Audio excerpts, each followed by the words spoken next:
The Donkey and the Nightingale. One sunny morning, a nightingale was singing beautifully in a tree.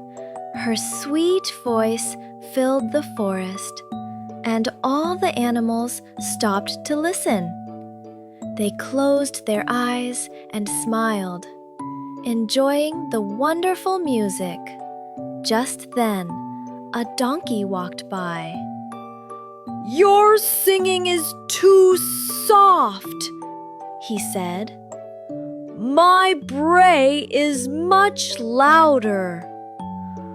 "Brrr! You should sing like me."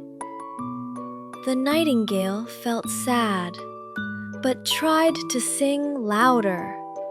However, her beautiful song became messy. An old owl saw this.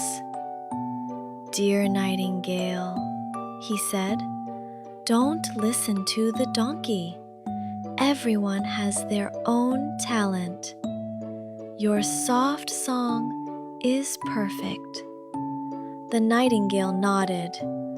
From that day on, she sang happily again, ignoring the donkey's words.